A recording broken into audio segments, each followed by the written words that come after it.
Bonjour tout le monde, bienvenue sur votre chaîne Excellent. L'une des formules les plus importantes d'Excel est bien la formule recherche V.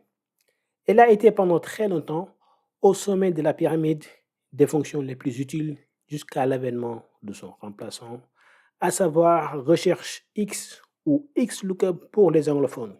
Cette dernière étant disponible pour ceux qui ont Office 365 malheureusement.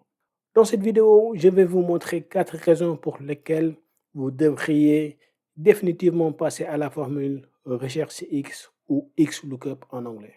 Are you ready? Let's go!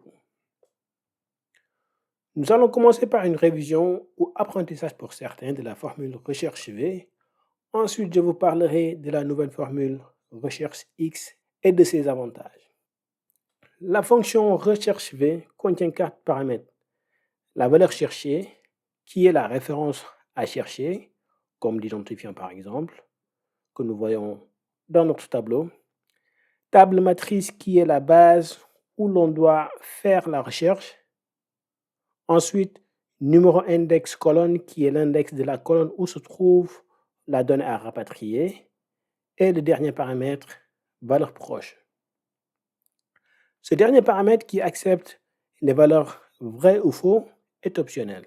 Si on ne met rien, la valeur par défaut sera vraie, ce qui veut dire que la formule va faire une recherche approximative. Par exemple, je vais valider ma formule, vous allez voir que le résultat sera juste. Mais si je remplace le 5 par 6, ce nouvel identifiant n'existe pas dans notre base, mais nous avons quand même un résultat. C'est parce que la recherche est approximative. Pour une recherche exacte, c'est-à-dire qui renvoie un message d'erreur quand l'élément recherché n'est pas trouvé, il faut marquer faux ou 0 sur ce quatrième paramètre. On est bien d'accord que dans la majeure partie du temps, nous voulons faire une recherche exacte, n'est-ce pas? Avec la formule recherche X, il y a toujours 3 paramètres obligatoires. Mais par défaut, la formule va faire une recherche exacte et pas une recherche approximative. Voyons voir ce que ça donne. Le premier paramètre de notre formule recherche X correspond toujours à la valeur cherchée. Ensuite, le deuxième paramètre, tableau recherche, correspond à la colonne qui contient la référence recherchée. Vous voyez tout de suite la différence par rapport à la formule recherche V. Et le troisième paramètre, tableau renvoyé, est la colonne contenant la valeur à rapatrier. Et rien qu'avec ces 3 paramètres, nous avons notre recherche exacte. Mais les avantages de recherche X ne s'arrêtent pas là. Plus besoin d'aller rechercher le numéro de colonne. Avec la formule recherche V, il faut donner l'index de la colonne où se trouve l'information à rapatrier. Quand on a des centaines de colonnes, ça peut être compliqué. Je vous partage l'astuce que j'utilise moi, à titre personnel. Au moment de renseigner le deuxième paramètre de la formule table matrice, en sélectionnant les colonnes à partir de la colonne de référence, on voit un nombre qui s'incrémente à ce niveau-là. Ça permet de savoir quel index mettre ensuite pour le troisième paramètre de la formule. Maintenant, avec recherche X, plus besoin de faire cette manip, car on sélectionne directement la colonne à rapatrier, ce qui nous permet également de gagner du temps. Pour faire des recherches à gauche comme à droite. L'autre gros avantage de la formule recherche X est qu'elle permet de faire des recherches à gauche de notre colonne de référence, ce qui n'est pas possible avec notre formule recherche V. Là, par exemple, le fait d'avoir des données à gauche de l'identifiant un VLOOKUP ou recherche V ne sait pas aller rechercher cette info. Alors qu'avec une recherche X, il suffit de lui fournir la colonne et that's it. Plus besoin d'utiliser la formule si-error ou if-error en anglais. Avec recherche V, quand l'élément recherché n'est pas trouvé, la formule affiche dièse-NA. Souvent, pour ne pas laisser apparaître ce message d'erreur, j'enveloppe ma formule dans une autre qui s'appelle si-error.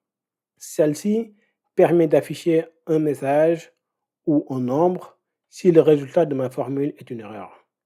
Le problème est que ce message s'affichera quel que soit le message d'erreur, quel que soit le problème avec ma formule recherche V. Là, par exemple, je vais modifier ma formule. L'identifiant est toujours bon, il est dans la base, mais le numéro d'index dépasse le nombre de colonnes que contient ma matrice. Le message d'erreur est de type ref, mais avec la formule si erreur, le résultat sera le même, élément non trouvé, parce que je l'ai dit d'indiquer ce message quel que soit le message d'erreur. Avec la formule recherche X, si vous avez bien remarqué, il y a plus que 4 paramètres. Le quatrième est ici, la valeur à afficher si l'élément recherché n'est pas trouvé. Ici, nous pouvons le rajouter à notre formule et mettre ref non trouvé, et voilà le résultat. S'il y a une erreur au niveau de la formule, Excel mettra le message d'erreur qui va bien. Par exemple, au niveau du deuxième paramètre, il n'est pas possible de mettre 2 colonnes. Si je mets 2 colonnes, j'ai mon message d'erreur. Ça veut dire qu'il n'y a pas de problème avec une réponse qui n'est pas trouvée, mais le message d'erreur est autre. Le dernier avantage que j'ai noté dans cette vidéo est celle que je préfère de loin par rapport à cette formule recherche X. Avec Office 365, c'est l'avènement des formules dites array en anglais.